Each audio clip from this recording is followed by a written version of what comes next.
हे गोपियों, हे ब्रजांगनाओं, आपका बहुत बहुत स्वागत है महाभागाओं।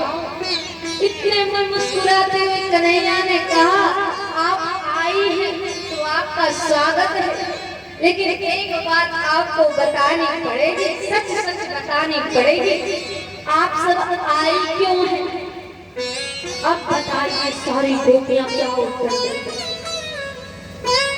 सभी का सिर नीचे भूमि की तरफ नजरें हो गई।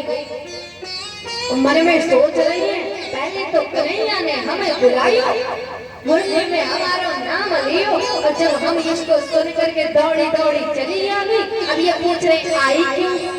ये भी कोई पूछने वाली बात है?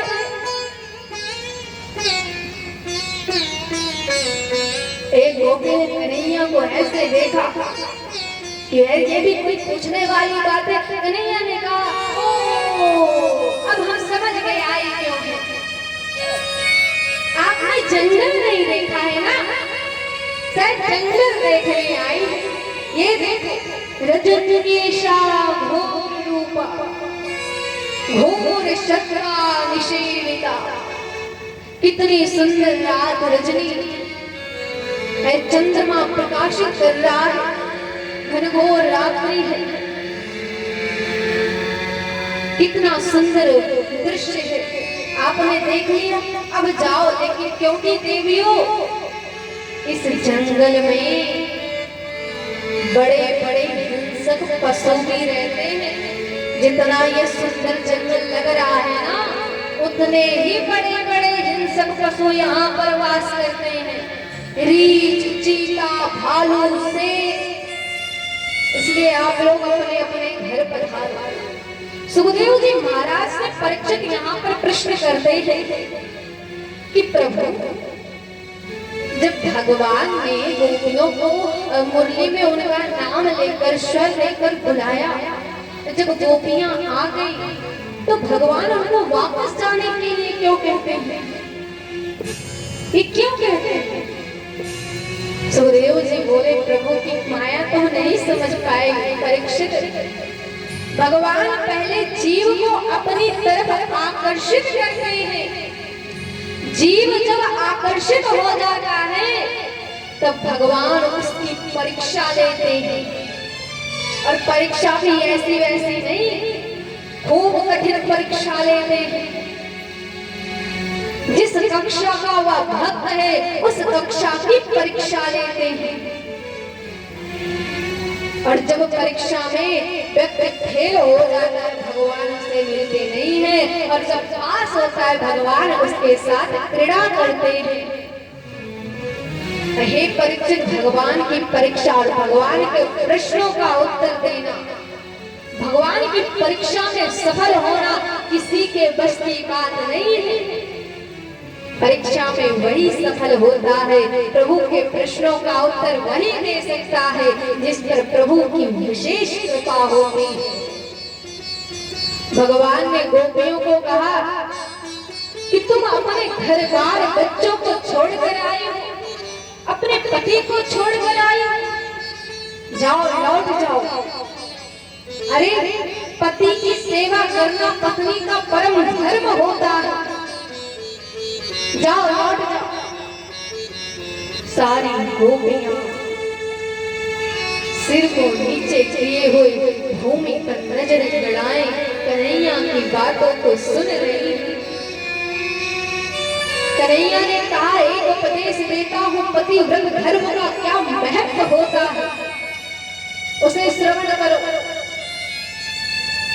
गोपियों से भगवान बोले, सुखदेव जी महाराज वर्णन करते हैं कि एक गोपी चावल बीन रही थी नैन में, घर से पतिव्रत का धर्म शिक्षा लेके आया, अपने पति को परमेश्वर मानती थी। एक दिन चावल बीन रही थी, पति बाहर से कहीं धनोपार्जन बाहर से आए और उस गोपी के गोदी में सिर रखकर सो गए।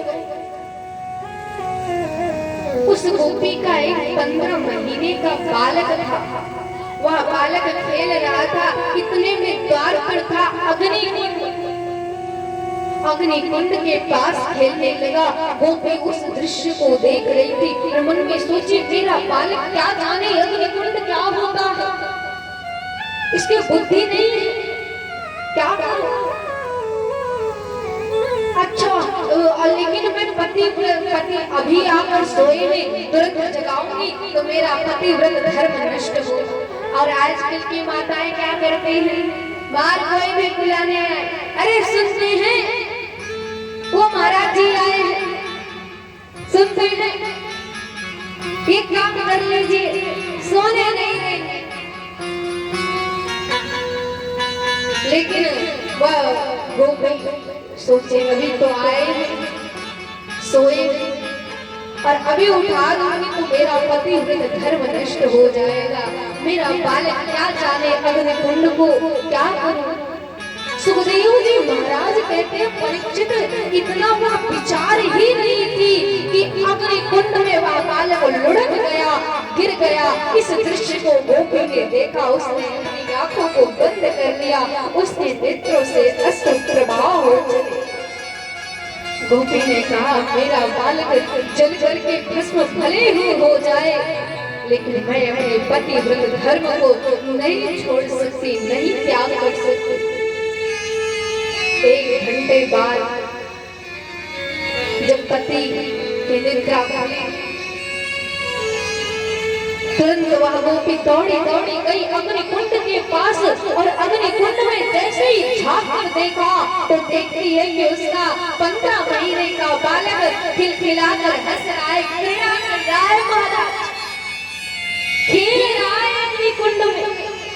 अग्निदेव भी डर गए कि बताओ, जब यमराज जी से सती सावित्री लड़ गई, सत्यवान का प्राण वापस ले आए, मैं तो अग्निदेव हूँ, कहीं श्राप राप दे दिया तो जो मेरा जलन ताप है शीतल ताप में बदल जाएगा, इसलिए बच्चों को कुछ नहीं किया। भगवान कहते हैं ये होता है एक पति व्रत धर्म का फल महत्व। और आप सबको भी मेरी ये मुरली की तान सुनते ही दौड़ी दौड़ी चली आई, अपने पतियों का नहीं सोचा, घर बार का नहीं सोचा। सारी गोपियां चुप, पूरी सभा में सन्नाटा है, कोई कुछ नहीं बोल रहा। एक उसी में से जो ज्यादा बुद्धिमान गोपी थी, उसने कन्हैया को देखा और बोली, कन्हैया ऐसी 2-4 कथाएं हम भी जानते हैं, बचपन में खूब सुनी है, आप सोचते हो हम ही जानते हैं? हम भी जानते हैं। कन्हैया बोले, जानती हो तो बताओ। गोपी बोली, एक स्त्री थी नवविवाहिता, घर के लोगों ने कहा पति को परमेश्वर अर्थात भगवान मानना, खूब सेवा करना भगवान की तरह। गोपी आई, अपने पति की खूब सेवा करते, नहलाती धुलाती खिलाती पिलाती, हमेशा दिन भर उसी की सेवा में रहते। एक दिन पति आए, बोले, देवी हमें धनोपार्जन यानी पैसे कमाने के लिए, धनोपार्जन के लिए 2-4 साल के लिए बाहर जाना पड़ेगा। पत्नी रोने लगी कि मैं क्या करूं, मेरा पतिव्रत धर्म नष्ट हो जाएगा, कुछ करिए। पति बोले, अच्छा चलो उपाय करता हूँ। पति गया, सुंदर से अपनी मूर्ति बनवा करके लाया और पत्नी को सौंप दी और बोला कि देवी आज के बाद ना इस मूर्ति को मैं मानना और मैं मानकर इसकी पूजा करना। वह गोपी अब उस मूर्ति को खूब नहलाती धुलाती, एकदम भगवान की तरह पूजा करती। अब पति तो चले गए परदेश। सुखदेव जी महाराज कहते हैं, परीक्षित गोपियां वर्णन करती हैं कि 2-4 वर्ष के बाद जब पति आए, दरवाजा खटखटाते हैं कि देवी खोलो खोलो, मैं आया हूँ, खोलो। अब अंदर पत्नी सोचती है, पता नहीं कि द्वार पर कौन हो, और यदि मैं द्वार खोलने गई तो मेरा पतिव्रत धर्म नष्ट हो जाएगा। क्या करूं? घंटे भर पति द्वार पर दरवाजा खटखटा रहे हैं, देवी खोलो मैं आया हूं, थके हारे। अब गोपियां भगवान से प्रश्न करती हैं कि प्रभु, हम आपसे प्रश्न करते हैं कि क्या उस गोपी को जाकर के द्वार खोलना चाहिए था कि नहीं? भगवान ने कहा ये भी कोई पूछने वाली बात है? बताओ, जब असली पति आ गए हैं तो नकली पति की सेवा क्यों कर? उस गोपी को तुरंत जाकर गेट खोलकर स्वागत सत्कार करना चाहिए। गोपियां ताली बजाने लगी, बोले प्रभु आपने अपने ही श्री मुख से न्याय कर दिया। आज तक हम अपने जो मिट्टी के पुतले थे उन पतियों की सेवा की, आज जब आत्मा का पति परमात्मा यानी कृष्ण आप मिल गए हैं तो आप हमें मिट्टी की पुतलों की सेवा करने के लिए क्यों भेजते हैं? भगवान कृष्ण ने जब गोपियों के मनोभावों को जाना कि इन्होंने सांसारिक झंझटों, सांसारिक विषयों में भाव को लेकर मेरे पास नहीं आई है, केवल मुझसे प्रेम करती हैं, इसलिए ये मेरे पास आई है, तो भगवान भी रास के लिए तैयार हो जाते हैं। अब तो दो दो गोपी बिच बिच मारो, भगवान नृत्य करते हैं। राधा नाचे, राधा नाचे, कृष्ण नाचे, नाचे गोपी जन।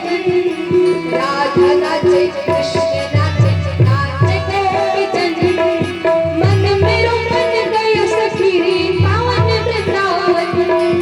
मन मेरो बन गयो सखी रे पावन वृंदावन।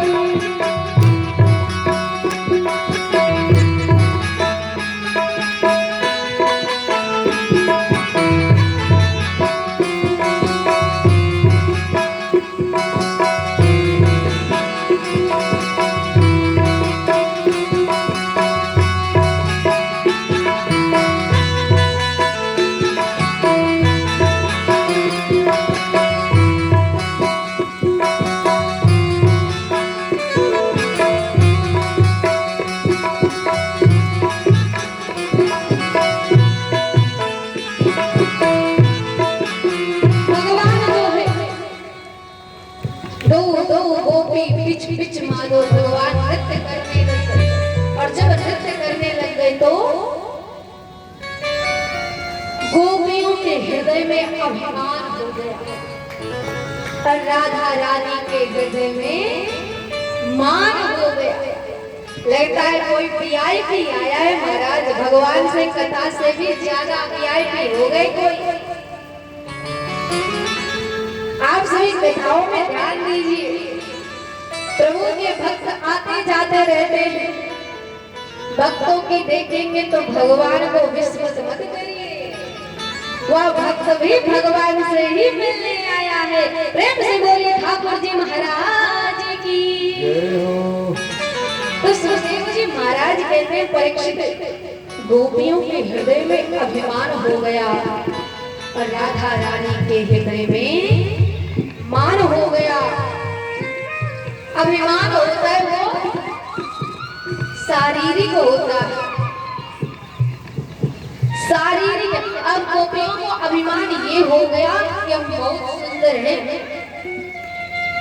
विश्व सुंदरियां हैं हम, भगवान हमारे स्वरूप पर मोहित होकर हमारे साथ रास कर रहे हैं।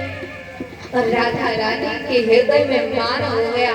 मान क्या होता है जानते हैं? मान होता है अपनत्व के लिए। लोग कहते हैं ना कि हम क्रोध भी करते हैं तो अपने के ऊपर करते हैं, नाराज भी होते हैं तो अपनों से होते हैं। तो राधा रानी के हृदय में मान हो गया कि कन्हैया जैसे सबके साथ रास कर रहे हैं वैसे हमारे ही साथ कर रहे हैं। कन्हैया ने देखा कि गोपियों के हृदय में अभिमान हो गया, इनको तो सबक सिखाना पड़ेगा। भगवान बस राधा रानी की खुशी के लिए राधा रानी को लेकर बस उसी रास स्थली से एकदम अंदर ध्यान हो जाते हैं। भगवान वहां से एकदम गायब हो जाते हैं। गोपियों ने देखा, गोपियां दिखते कभी तो कन्हैया यही थे, राधा रानी यही थी, कहाँ गोपियों को अपनी गलती का पछतावा हुआ कि कन्हैया मेरा कभी शारीरिक स्वरूप को नहीं देखता, मेरा कन्हैया आभूषणों को नहीं देखता, मेरा कन्हैया तो मन को देखता। हमने गलती की कि अपने ऊपर अभिमान किया, अपने स्वरूप पर अभिमान किया, मेरा कन्हैया तो मन देखता है। माताएं एक बार ध्यान, कुछ माताएं होती हैं कि जो कथाओं में भी आभूषण पहनकर चली जाती हैं, पहनिए वो बुरी बात नहीं है, लेकिन अपने सामान का स्वयं सुरक्षा कीजिए। क्योंकि ये कहता है, अब आपको क्या पता बगल में कौन बैठा है, और बगल वाली माता जी आपका बढ़िया सुंदर सा सोने की जो भी आपके आभूषण है उसको उठाकर खिसक ले, आपको मालूम नहीं। ऐसे दो चार कथाओं में हमें शिकायत मिलती है, सुनने की बात आती है कि दो चार माताओं की जो है सिकड़ी गायब हो गई, कान का कुंडली गायब हो गए, कंगन ही गायब हो गए, बैठे बैठे मोटे ही गायब हो गए। तो कथा में आइए, लेकिन सुंदर मन को लेकर आइए, सुंदर स्वरूप, सुंदर आभूषण को नहीं। भगवान आपके आभूषण, आपके वस्त्र को नहीं देखते, भगवान आपके सुंदर मन को देखते हैं। गोपियों को बड़ा पछतावा है। उधर राधा रानी मन में सोचे, कन्हैया लगता है हमें प्रेम करते हैं, अब जब मैं इनसे दूर हो जाऊंगी तो कन्हैया हमारे पीछे आएंगे और मैं गोपियों के साथ जब बैठ जाऊंगी कन्हैया को आना पड़ेगा, तो इस बहाने गोपियों को भी कन्हैया का दर्शन हो जाएगा। राधा रानी ने कहा, कन्हैया अब तो मुंह पे तो चलो ही ना जाए, तुम न जाने कहाँ लेके जा रहे हो, बताओ इतना सुंदर रास लीला कर रहे हो, तू पता नहीं कहाँ लेके जा रहा है, अब मुंह पे तो चलो ही ना जाए, मारो पैर दुखने लग रहे हो। कन्हैया ने देखा इनको भी थोड़ा मान हो रहा है, अभिमान हो रहा है। भगवान बोले, राधा रानी पैर दुख गए, कोई बात नहीं, आप मेरे कंधे पर विराजमान हो जाओ, आप हो सकते हो। राधा रानी बोली, क्यों नहीं। और जैसे ही कंधे पर विराजमान होने को हुई राधा रानी, कन्हैया वहां से भी अंतर ध्यान हो गए। सारी गोपियां ढूंढती भई आई राधा रानी के पास, बोली, देवी क्या हुआ, आपको भी छोड़कर चले गए। राधा रानी बोली, जो आज तक आपके जीवन में कमी थी आज मेरे जीवन में भी हो गई। सबने कन्हैया को खूब खोजा, खूब खोजा, लेकिन नहीं मिली। तो अंत में हार कर थक करके पुनः पुलीनमागत्य पुनः यमुना जी के पुल पर, यमुना जी के तट पर आई और वहां पर एक सुंदर सा गोपी गीत गाया है। कन्हैया को बुलाना है, आइए हम सभी भी कन्हैया से प्रार्थना करें कि हे कन्हैया, जहाँ कहीं भी हो आप हमें आओ और दर्शन दो। यहाँ पर एक तात्विक प्रसंग है कि गोपियां यमुना जी के पास शरद पूर्णिमा की अर्धरात्रि को, देखिए जब भगवान आपसे नाराज होना तो सबसे बढ़िया तरीका भगवान को मनाने का क्या है, भक्ति की शरण ले लीजिए। यह भगवान गोपियों से नाराज है और यमुना है भक्ति, भक्ति सरोवर यमुना जी के पास जब गोपियां आई और अपने हृदय के भाव को प्रकट किया, आइए हम सभी भी प्रभु को प्रकट करने का प्रयास करते हैं। हे कन्हैया, आप भी आओ और हमें दर्शन दो। गोपियां कहती हैं, जयति ते धिकम्